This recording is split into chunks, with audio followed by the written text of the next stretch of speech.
C'est un livre qui donne aussi le point de vue d'un animal, qui est le loup. Et le tournage a été très difficile et très heureux. Je peux, moi, capturer à la caméra des vrais loups, des vrais yeux de loup, de vraies intentions de loup, et l'âme, j'ai envie de dire, du loup.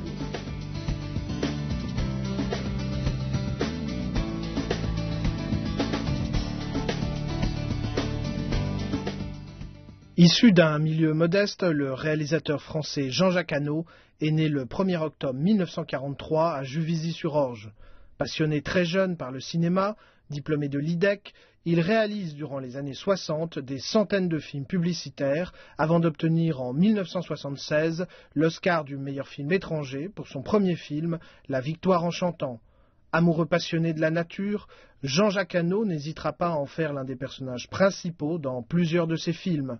En technicien hors pair, le réalisateur va enchaîner dans les années 80 les projets ambitieux tels que La Guerre du Feu, Le Nom de la Rose ou L'Ours. Mais le réalisateur n'a pas peur de se frotter à des budgets plus modestes, comme il le prouve en 1992 avec son adaptation de L'Amant de Marguerite Duras. En 2002, et après le succès de L'Ours, Hano revient au genre animalier et tourne au Cambodge le film Deux frères qui met en vedette des tigres.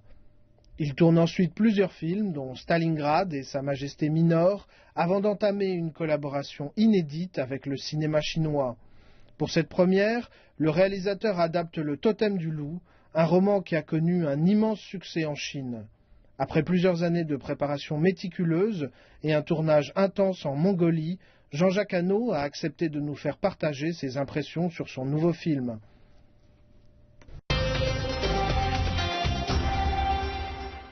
Bonjour Jean-Jacques Hano, bienvenue dans notre émission. Bonjour.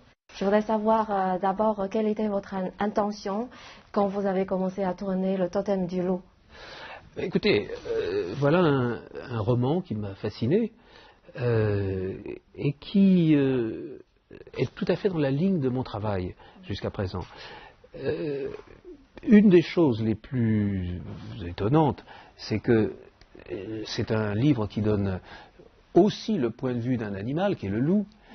Et j'ai déjà fait 2 films, moi, où je m'étais intéressé de près à ce que le personnage principal interprété par un animal pouvait ressentir. J'ai fait un film qui s'appelle L'Ours, et un film qui s'appelle Deux frères. L'ours était avec un ours, et Deux frères avec 2 tigres.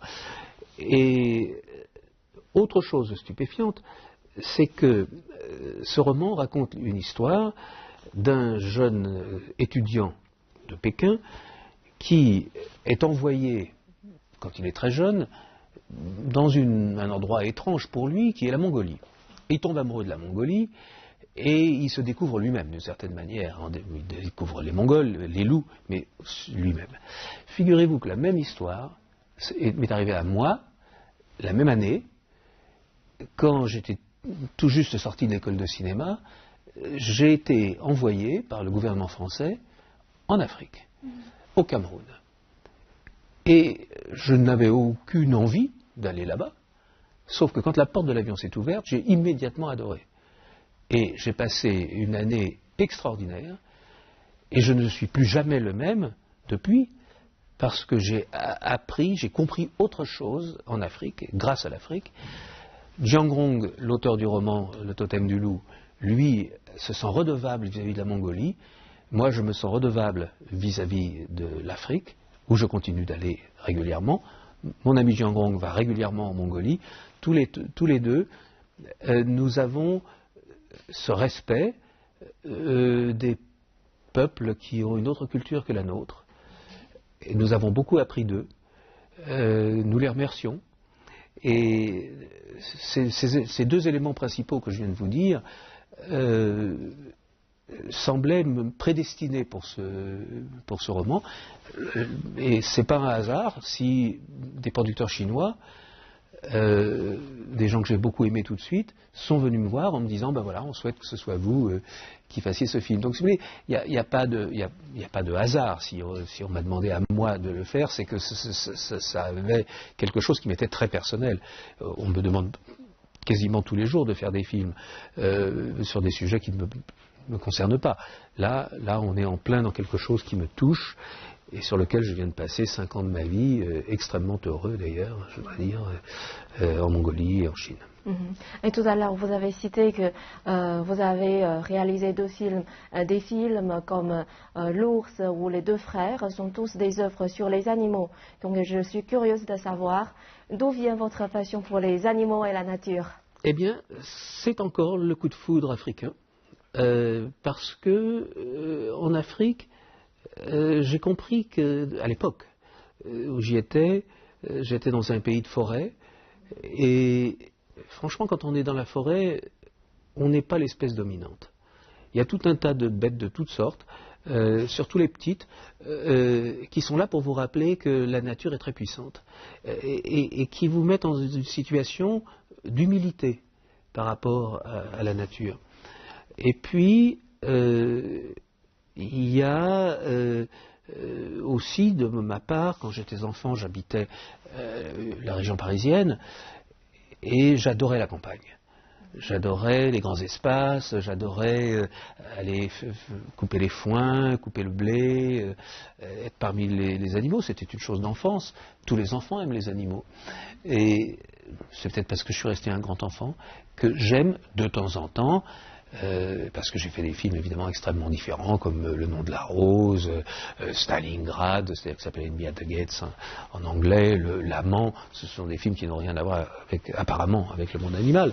Mais, alors pour répondre plus à votre question, j'ai fait, au début de ma carrière, un film qui s'appelle La guerre du feu, qui se passait dans les temps préhistoriques, et où j'ai été amené à me poser moi-même la question de l'universalité de l'homme ancien, c'est-à-dire qu'est-ce que nous étions avant d'être ce que nous sommes maintenant. Et j'ai donc été amené à apprendre le comportement des mammifères évolués, des grands singes, des primates, et je me suis aperçu que en fait ces espèces étaient très très voisines des nôtres, sur les sentiments profonds, sur le monde des instincts. J'ai donc beaucoup appris sur ce film-là, et après ce film-là, je me suis dit, mais alors, en fait, nous ne sommes pas si éloignés que ça, j'ai envie de donner le premier rôle à un animal, et d'être dans sa tête et dans son cœur. Et c'est comme ça que je me suis lancé dans ce film qui s'appelle L'ours, et qu'après, des années plus tard, j'ai eu envie de récidiver avec ce film qui s'appelle Deux frères, que j'avais écrit comme ça pendant les vacances, tout à fait tranquille. J'ai laissé flotter mon imagination, et je me suis retrouvé avec... j'avais envie de faire en fait un film sur les jumeaux, vous voyez, mais j'ai pris 2 jumeaux animaux au lieu de prendre de jumeaux humains.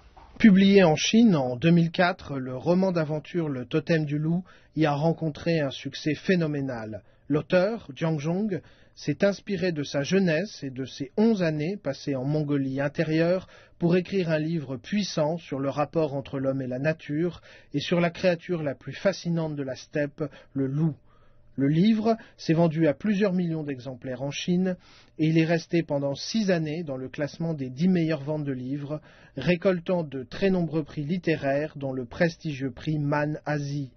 Le Totem du loup est également le premier roman chinois à avoir rencontré un large succès dans les librairies occidentales. En 2005, le géant du livre, Penguin Books, achetait pour un montant record les droits d'adaptation de la version anglaise. Aujourd'hui, les droits d'adaptation du Totem du loup ont été vendus à 26 pays à travers le monde et le livre a été traduit en 6 langues et publié dans 110 pays.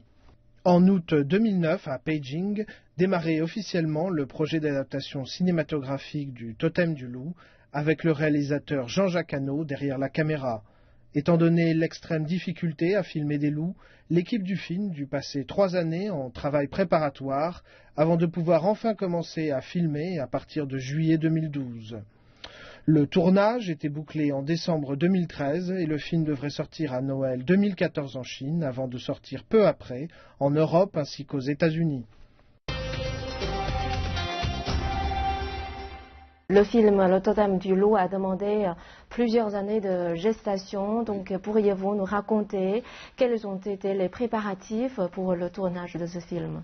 Alors, les préparatifs, vous imaginez bien que, étant français, il m'a fallu découvrir la Mongolie, comprendre au maximum la culture mongole et évidemment la culture chinoise, dans la mesure où le jeune homme est un jeune habitant, un jeune étudiant de Pékin, qui découvre la Mongolie. Donc j'avais deux choses à découvrir, ce que c'est d'être pékinois et ce que c'est d'être mongol. Et aussi de me rapprocher du monde des loups. En plus, la grande difficulté, c'est que sur un film comme ça, j'ai décidé évidemment de travailler avec des vrais loups de Mongolie, une espèce en voie de disparition, mais des loups magnifiques, extrêmement dangereux, d'une grande sauvagerie en vérité, qui attaquent toujours à plusieurs. Enfin, ils sont redoutables, les loups. Vous voyez, il y en a un qui vous attaque de front, puis il y en a trois derrière qui vous font tomber et qui vous attaquent à la gorge. Après, donc c'est un animal très difficile. Mais c'est un animal infilmable, parce que si vous prenez des vrais, ils se cachent, ils s'en vont, ils s'enfuient. Et si vous prenez des loups apprivoisés, ça n'existe pas. Les loups ne s'apprivoisent, autrement ça devient des chiens. Alors les chiens c'est autre chose, c'est des esclaves. C'est autre chose, c'est des esclaves de l'homme, donc ils sont là comme des esclaves à faire le gentil, ils remuent la queue, ils bougent les oreilles. Les loups, ils vous regardent, ils se cachent, ils se planquent, ils sont prudents. Et il a fallu donc élever des loups, c'est-à-dire les prendre petits, et là, les faire grandir avec des hommes. Ils n'en restent pas moins complètement farouches, hein, mais au moins, ils ne s'enfuient pas complètement. Donc ils sont capables de venir, par exemple, sur cette chaise, et regarder quelque chose qui va les intéresser, et donc je peux, moi, capturer à la caméra des vrais loups, des vrais yeux de loup, de vraies intentions de loup, et l'âme, j'ai envie de dire, du loup. Mais dans ce que je viens de vous dire, la difficulté, c'est d'entraîner ces petits loups pendant des années. Donc on a eu un dresseur canadien et toute son équipe qui a vécu à Pékin 3 ans et qui est après venu avec nous sur le tournage pendant 1 an. Donc si vous voulez, ça fait des films à très très long cours. Mais je crois que le jeu en vaut la chandelle, parce que vous voyez, les films que j'ai faits avant, ils passent toujours encore à la télé 30 ans plus tard.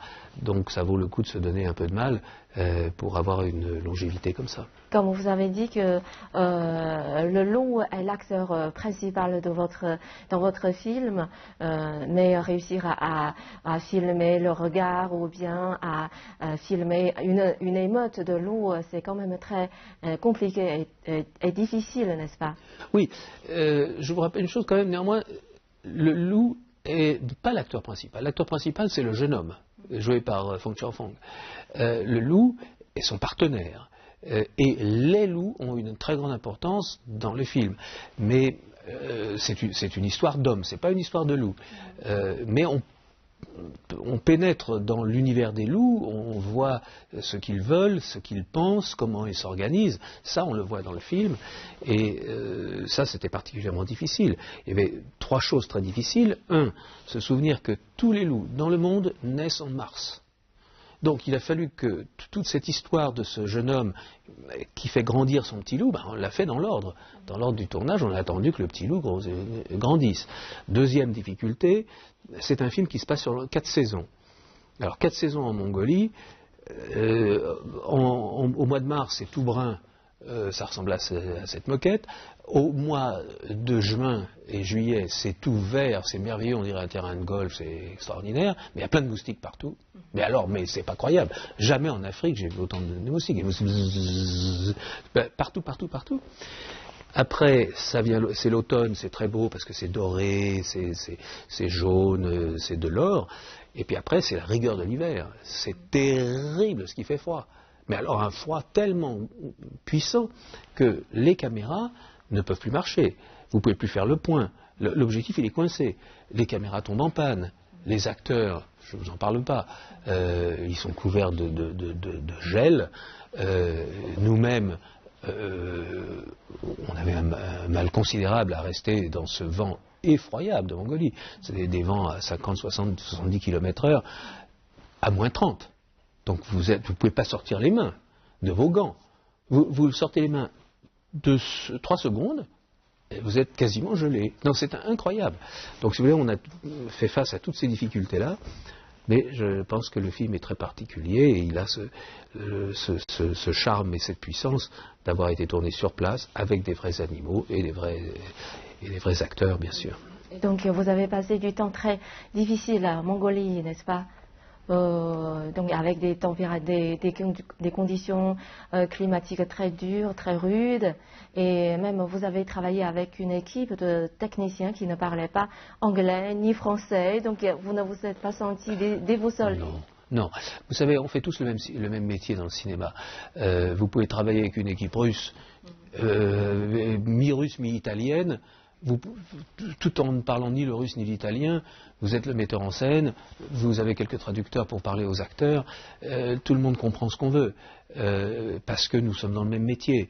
Je pense qu'un chirurgien, si vous voulez, quand il fait une opération, il peut très bien avoir des assistantes et des assistants qui ne parlent pas tout à fait la même langue que lui, ils savent très bien quel outil ils doivent lui donner à quel moment. Donc là, si vous voulez, c'est beaucoup plus facile qu'on ne croit. En plus, là, j'ai une équipe absolument adorable, des acteurs complètement dévoués. Le tournage a été très difficile et très heureux. Donc, je sais que c'est une société chinoise qui vous a contacté pour le tournage de ce film. Donc, pourriez-vous nous raconter un peu cette coopération? Écoutez, la coopération s'est faite, je crois, autour de l'amitié. Vous étiez surpris quand il... Oui, j'ai été surpris par la gentillesse. Mais voyez, mon premier film, je l'ai tourné en Afrique, j'ai tourné en Côte d'Ivoire. J'avais une équipe de Côte d'Ivoire, avec quelques Français. Les gens étaient tout à fait gentils. Ils sont devenus très, très, très compétents au cours du tournage. Et là, j'avais une très grosse équipe, on était 480, seulement 8 Français. Mais j'ai eu des gens délicieux avec moi, des producteurs délicieux. Donc, si vous voulez, tout le monde s'est donné beaucoup de mal pour que le film soit bien.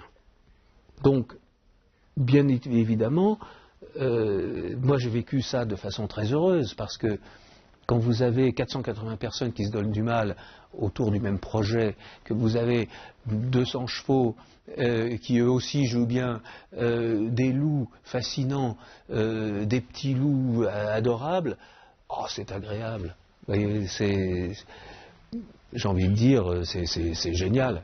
Vous avez oublié tous les soucis alors? Ah ben moi j'oublie complètement tout quand je suis sur un plateau, je suis dans mon univers, je suis en 1967 en Mongolie, dans ma tête, et je vis cette aventure-là. Mais là avec particulièrement de bonheur, parce que je vous dis, mon équipe chinoise a été incroyablement gentille.